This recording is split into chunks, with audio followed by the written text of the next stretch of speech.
literally you could be the one that needs something. So like, why are you complaining? So please permit me to add that number 25. Be a cheerful giver. Give, but from your heart. I don't need to go into details about giving because it goes in different should I say different contexts, different areas of life. It could be monetary, it could be service, like act of service, it could be advice, it could be informations.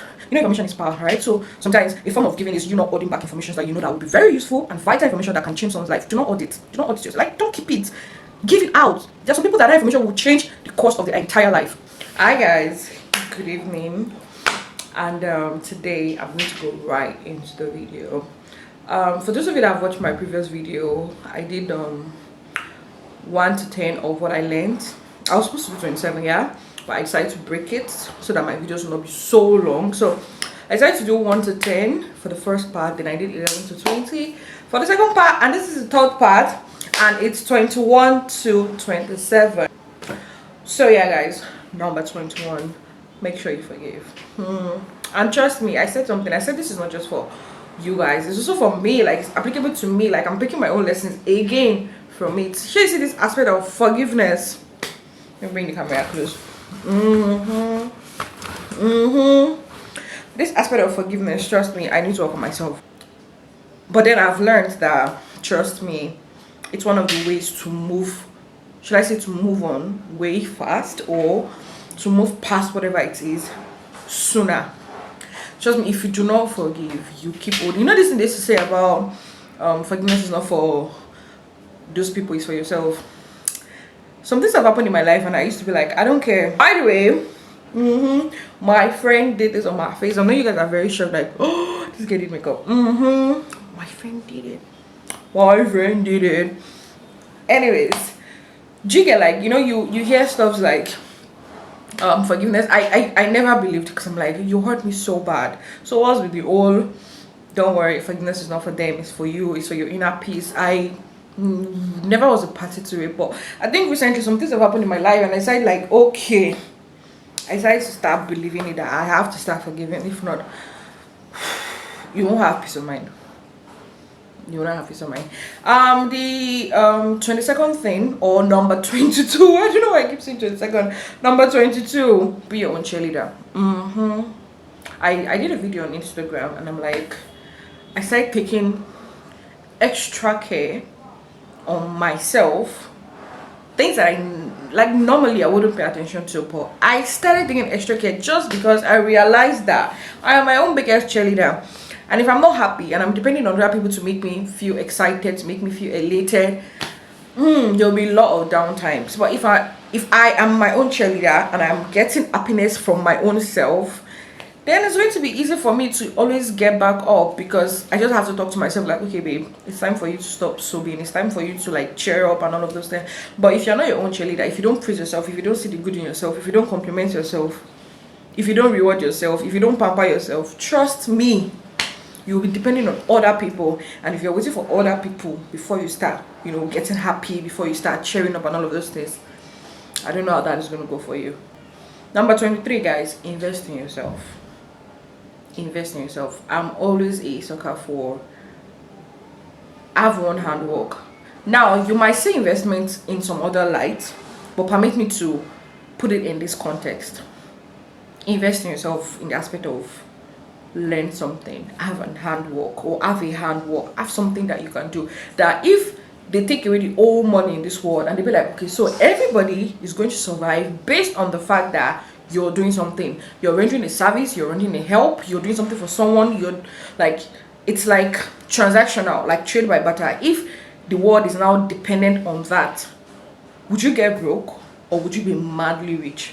Someone like me, I think I'm going to be rich, because at the end of the day, you not having money is not because you're not hardworking, because I know the kind of things I've done. Like, I know the kind of things I can do, not just that I have done as like a job. I mean crafts that I can make. For those of you that know me very well, like, I can do a lot of stuff. Do you understand? So some people, they know how to. It's not like me now. I can make hair, do not professionally, but I can still make it for, like, if I'm so hungry, you're like, okay, make it for me and I'll give you money.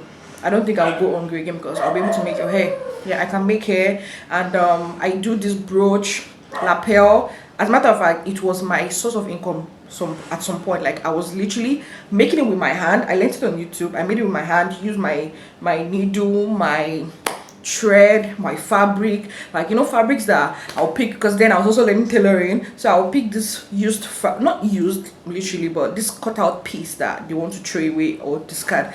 I'll literally pick them from the dustbin. And you know, in a fashion house, dustbin is not like the normal dustbin you guys see. There's no other trash in it. It's just piece of clothes and clothes and clothes that they're not making use of. I will pick them, pack them, take them home, and I will make beautiful lapel. If I can still see any of my lapels or any customer that I've, you know, given it to, I'll probably attach the picture to this video. Like, I was making money from it or with it. Then I'd not even gotten admission. I was just at home doing nothing, and I was learning it. And I was funny how I didn't pay anybody to even learn. Like, I watched it on YouTube. I used my data to learn, and I can never forget it. So if they say everybody should start making money from what they can do with their hand, like nobody's going to be a banker, nobody's going to be a teacher, it's something that you can do with your hands, trust me, how many of you would still be broke, and how many of you will get very rich? So trust me, invest in yourself. It's not okay you just want to keep putting money in your own bank, or you want to keep I don't know, but like for me, investing in yourself is learn things. You don't have to go to YouTube to learn like me. You can actually pay. I thought I was learning tailoring. We had to pay for that one. So learn tailoring, learn mechanic, learn makeup. Shout out to my friend. She did my makeup, by the way. She stopped by for something impromptu, and I told her, girl, glam me up, and she did. So imagine she's broke now.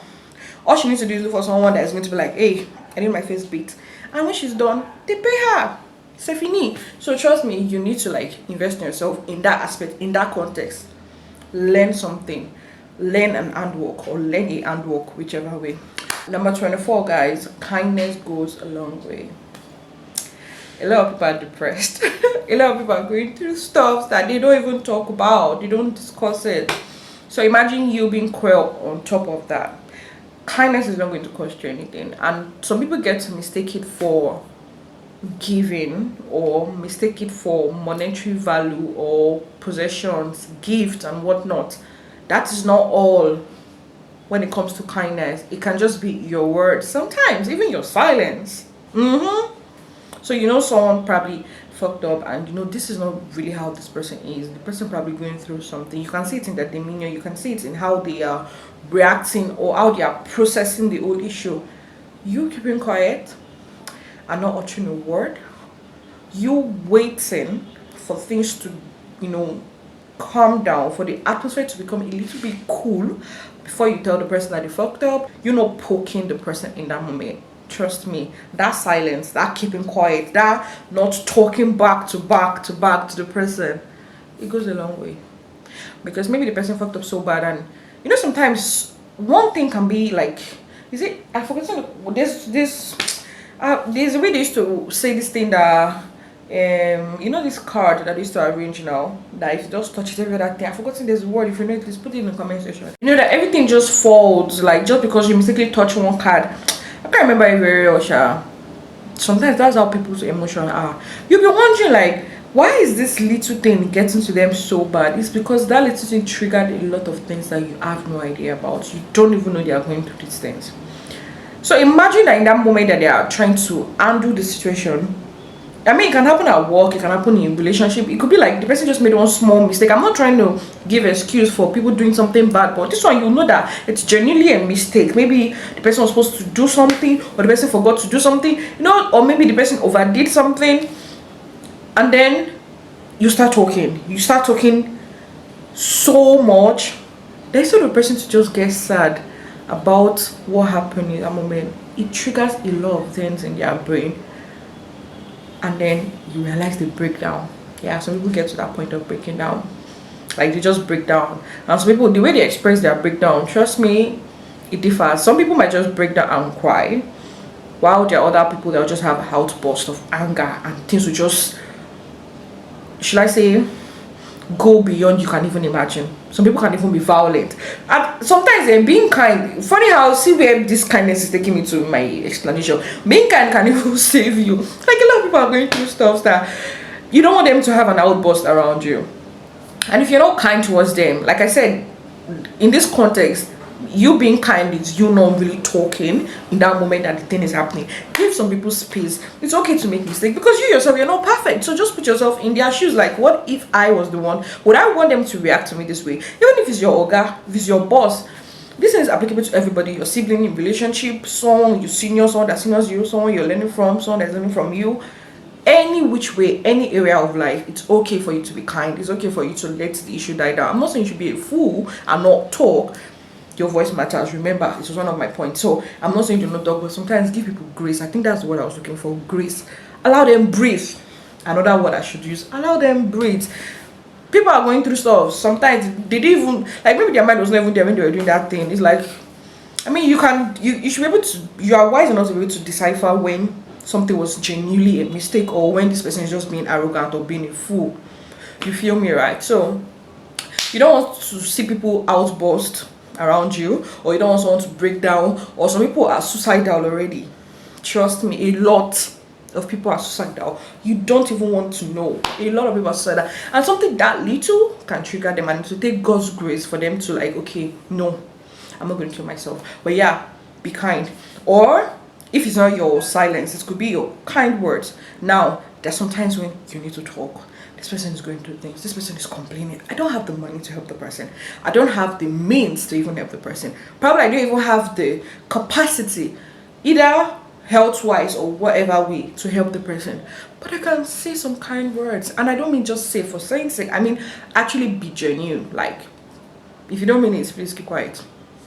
Be genuine. Like, I feel you, and I know you're going through this, and I'm sorry that I cannot do much, but I care about you.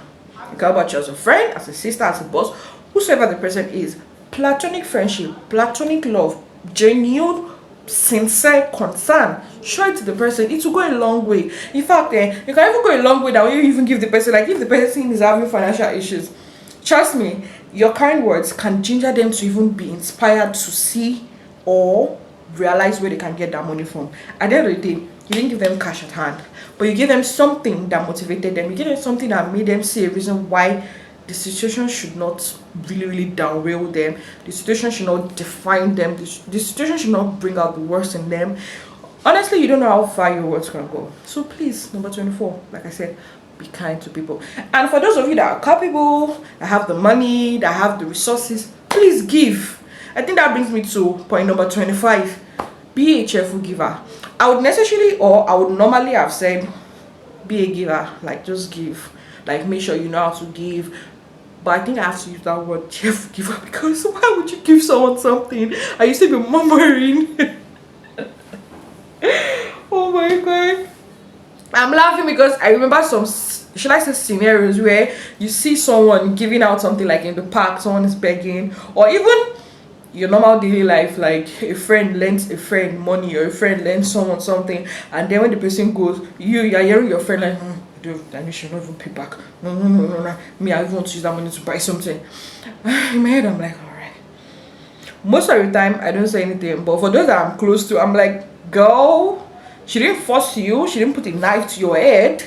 She didn't put gun to your forehead. So, like, why are you murmuring? Why are you complaining? Why was it not from your heart? You could be the one in the situation. Literally, you could be the one that needs something. So, like, why are you complaining? So please permit me to add that number 25. Be a cheerful giver. Give, but from your heart. I don't need to go into details about giving, because it goes in different should I say different contexts, different areas of life. It could be monetary, it could be service, like act of service, it could be advice, it could be informations.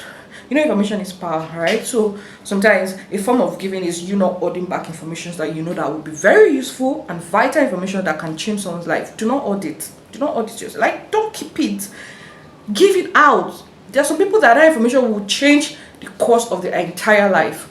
Give out the information. So those information, sorry. So please be a cheerful giver.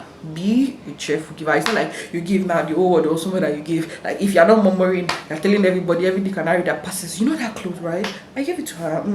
You know that. So yeah, it goes sideways. Either you're murmuring or you're telling the whole world that cares to listen that you were the one that gave, or maybe you put someone into something like an information, maybe the person got the job and all of that, and they're like, it's me that gave her the job, or it's me that told her about the person. I mean, we are humans and we've seen this kind of stuff play out. So please, if you're part of those people that would either murmur or tell you, oh, you need to change, okay? It's not just about giving, it's about being a cheerful giver in that context. Guys, number 26, self-care is important.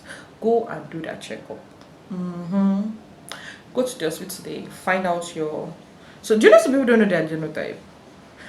It's funny how this is not even the cause of my explanation, but I just remembered and I'm just going to drop it. Since I'm just being my authentic self right now, genotype. I've seen relationships get ruined just because you didn't check your genotype. I've seen families get ruined. Now, let me use the word family because some people actually did not check it and they went to get married and now their kids are like literally suffering from it. Like, even saying the kids are suffering is because maybe the kid survived it. Some did not survive. Some died. Like, some, I know of a family that 2 are gone already. The one that is existing right now, it's more like it's just God's grace because it's like hospital to hospital, hospital. Apart from the fact that it's draining mentally, elsewise she's not enjoying herself. Our parents as well are not enjoying it because you definitely cannot be fine if your kids are going through this trauma. Remember, you've even been through the traumatic experience of losing 2 already. So it starts from self-care. Some people don't know their gender type, and I'm not faulting you. I mean, we're going through a lot, and if you're not the type that like is very inquisitive, you might have not known, but now go and check. Know it so that you don't go ahead to create so much problem in future, please. So before I even mention genotype, I was going to talk about your blood level, your sugar level, your blood sugar. Just name it, whatever test you can run that can make you fit and healthy. Please go ahead. We use non-diabetes a lot, especially in this part of this world, my country, Nigeria. It's more like, oh, I'm also guilty as well, trust me. It's more like it's when you're really really sick, you go to the hospital and do all those stuff. Some people don't have the opportunity. Some people are not that lucky, because then you hear cases of, oh, the person had stroke or the person fell down. I watched the video, I think that was early last year, of this woman dancing and praising God, and she had, should I say, a heart attack. She died right there, like in that church service. She died because obviously on getting to the hospital, the term that dead on arrival, DOA, right? Yeah, dead on arrival. She died already.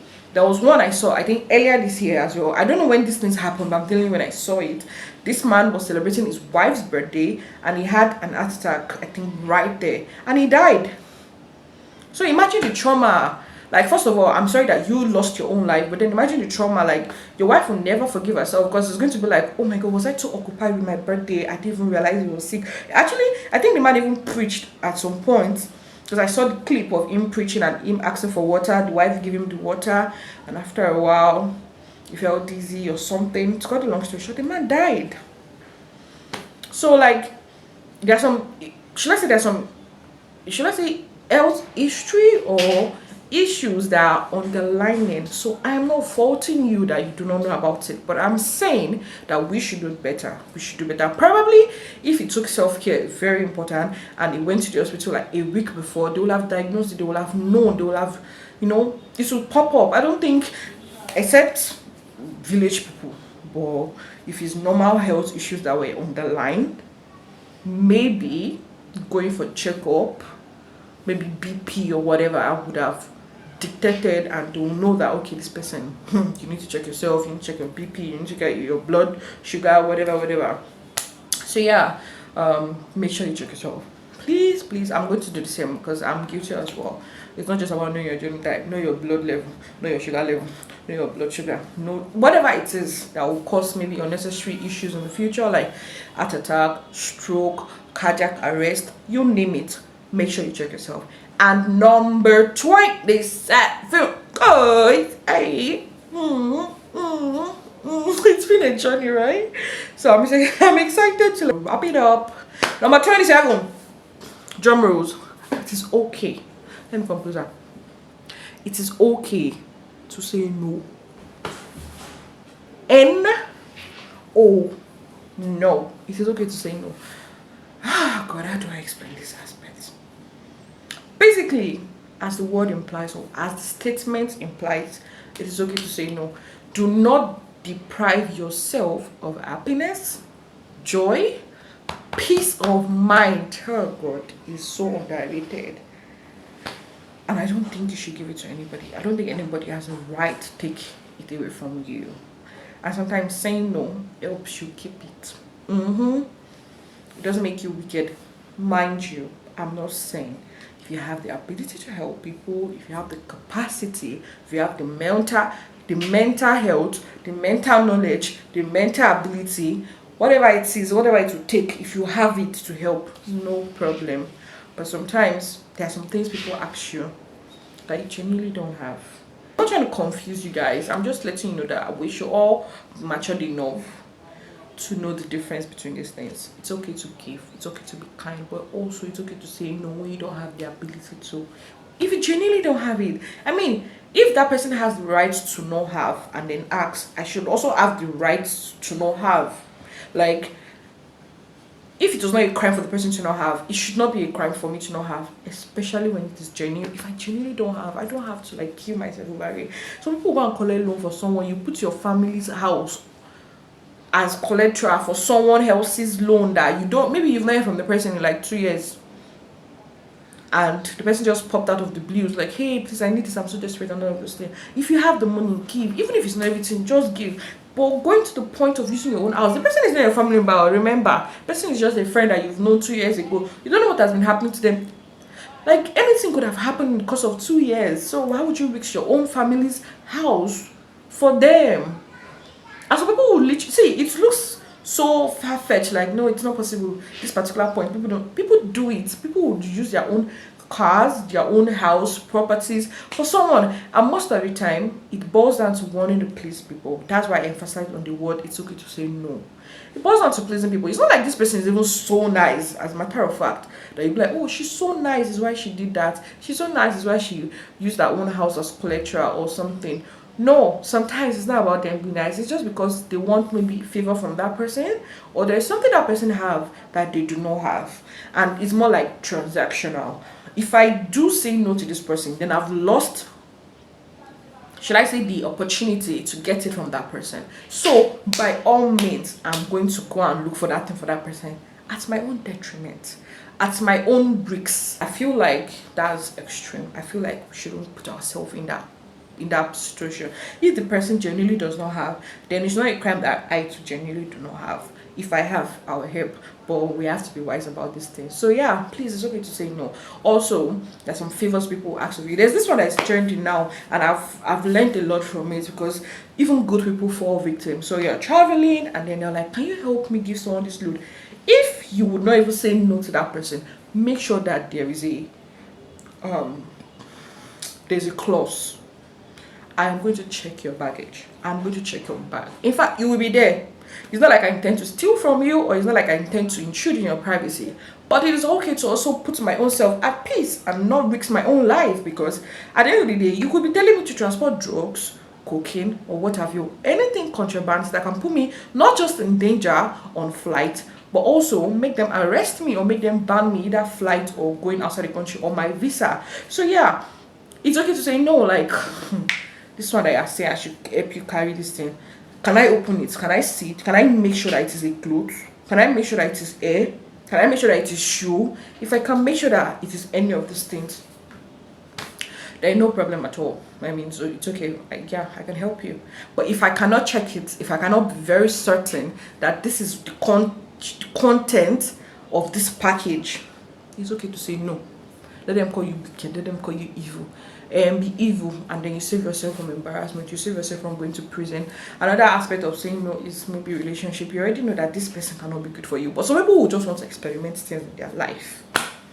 Like some people there's some people that fall victim of bad partners. Like, you have no idea. Like, they were so sweet, they were so faithful. Like, you didn't see it coming. There was no, you know that thing called red flag, right? You didn't see any red flag. Like, nothing was showing. And then you just go into it, and then you're like, oh my God, I've made a mistake. I get to those kind of people. But you see these people that will see the red flag, and the red flag will be dangling like this, dangling, and they will still choke their head inside and say, no, I will die here. Auntie, uncle, say no. Tell them thank you. I have seen that this is how this relationship will go, and it is okay for me to choose my own peace of mind. I don't think I can be in this relationship with you. Move on. Don't be scared of being single. Honestly, I know it's not easy. It's not. But it is okay to also keep yourself sane. It's okay to keep yourself sane. To keep yourself sane. I'm repeating that word. It's okay to keep yourself sane. Yeah, guys. I don't want this video to be too long. I think that's all I have for you guys. So today I mentioned 21. I hope I got the numbering well, sure, but I mentioned 21 to 27. And yeah, some of those points are things that I'm still incorporating in my everyday life. Like, it's not like I'm perfect, because when any point that I make, yeah, I'm always quick to let you guys know that it's not just you people that should learn from it. I also am learning from it. I also am trying to, like, amend my ways on places or in areas where I know that I'm not really doing so well in. I love you guys. Thank you guys for always watching my videos. And if you're still here to this point, I appreciate you. I love you so much. Make sure that you comment, make sure you like, make sure you share, make sure you press the notification button so that you're going to know when I post my videos. And I'm going to see you guys in my next video. Bye.